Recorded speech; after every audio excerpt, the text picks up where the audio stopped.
"Excuse me, but this contract is a forgery," she said, pointing, and the smile vanished from her face.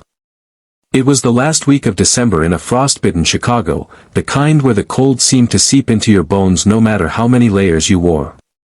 Inside a glass-walled law firm on the 32nd floor, the fluorescent lights buzzed faintly as Megan Caldwell straightened her blazer, stepped into the conference room, and quietly shut the door behind her.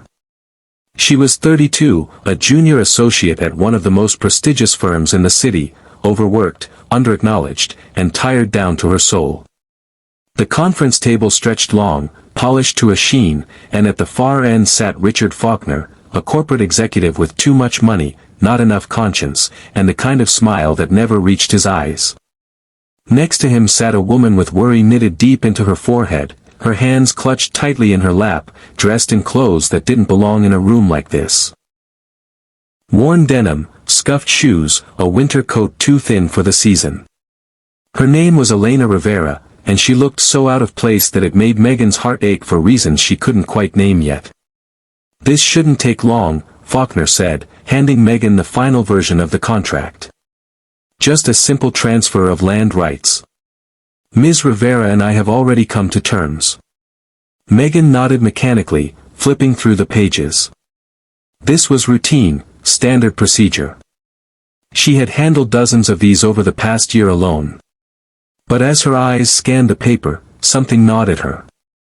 A paragraph nestled deep within the legal jargon, poorly formatted, inconsistent wording.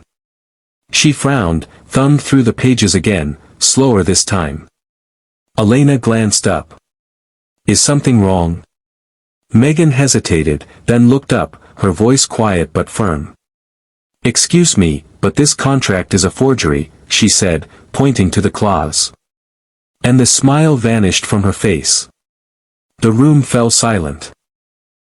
Faulkner's expression flickered for just a second, just long enough to confirm what Megan now knew. The clause in question granted Faulkner full access not only to Elena's inherited farmland in southern Illinois, but also relinquished any future claims her family might make. It was legal sleight of hand, a trick Megan had seen once before when she interned at a smaller firm fresh out of law school. Back then, she'd said nothing. But not this time. "I didn't agree to that," Elena said slowly, eyes wide. "He told me it was just permission for temporary use." "You're trying to steal her land," Megan said, standing up straighter now, her voice rising. "This clause wasn't in the original draft. Someone added it after the fact." Faulkner leaned back in his chair, smirking. "You're a junior associate. You want to end your career over this?" Megan's hands shook, not from fear, but fury. For the past 5 years, she had buried herself in work, silenced the small voice inside her that once whispered about doing good, helping people.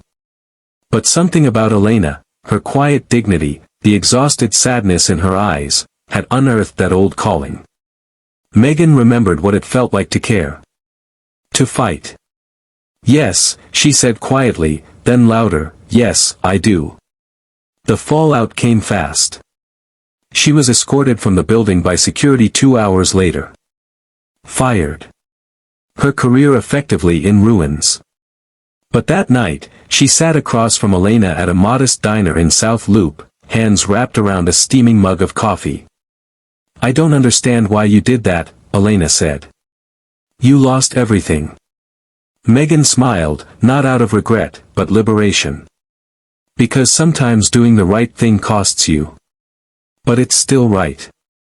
Elena reached into her coat and pulled out a folded photograph. It was worn at the edges, like it had been touched 1,000 times. It showed a farmhouse surrounded by golden fields, a little girl on a tire swing, sunlight filtering through an ancient oak tree. "My father built that house with his own hands," Elena said. "He was the kindest man I've ever known. He used to tell me that land isn't just soil, it's memory. It's where our stories live." Megan felt tears welling in her eyes. "We'll fight this. I'll help you." "I don't have much money," Elena said quietly. Megan shook her head. "That's not why I'm doing this." The months that followed were brutal. They scraped together resources, made late-night calls, sought pro bono counsel from a small legal nonprofit Megan remembered from her volunteer days. Word of what happened spread across legal circles. Some sneered at her, others admired her. And one day, an article in the Chicago Tribune titled, "The Lawyer Who Chose Integrity Over Income," went viral. Suddenly, people cared. Donations poured in for Elena's case. A retired judge offered support. Former clients of Faulkner's came forward with suspicious contracts of their own. The lawsuit took shape not just as a fight over farmland, but a fight for justice. For the overlooked, the unheard, the unseen. And then, one crisp spring morning, they stood outside the courthouse, holding hands. "You ready?" Megan asked. "No," Elena said, laughing nervously. "But I trust you." Inside, Faulkner was smug, confident as ever. But this time, he wasn't up against a junior associate with no backup.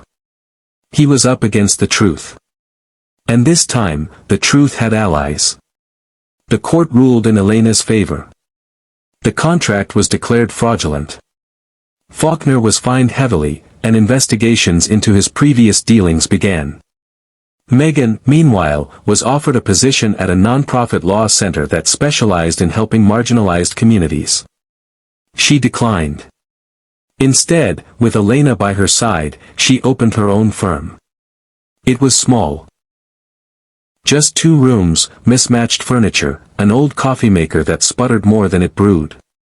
But on the glass door, stenciled in neat black letters, it read, "Caldwell and Rivera, Legal Advocacy with Heart." Their first client was a single mother fighting eviction. The next, an immigrant family navigating citizenship paperwork. Megan no longer wore expensive suits or rode glass elevators to the 32nd floor. But for the first time in her life, she felt rich. Fulfilled. One evening, months later, Megan stood outside the farmhouse in Elena's photograph. The swing still hung from the tree, creaking gently in the breeze. Elena handed her a glass of iced tea. "You saved this place." Megan shook her head. "You did. I just helped remind the world it mattered." They sat in silence, watching the sunset stain the sky in gold and rose. "You know," Elena said softly, "my father used to say the universe pays attention when you do the right thing. Not always right away. But it remembers." Megan smiled. "Then I hope it never forgets." The wind rustled the leaves, and for a moment, the world felt lighter. Because one woman stood up and said, "Excuse me, but this contract is a forgery," and in doing so, reminded everyone watching that compassion isn't weakness, truth isn't negotiable, and kindness, quiet, fierce, unrelenting, can be the most powerful force of all. And somewhere, in the hearts of people across the country, something stirred. Hope. The kind that says even when the odds are stacked, one voice can make a difference. And one act of courage can start a ripple that never ends.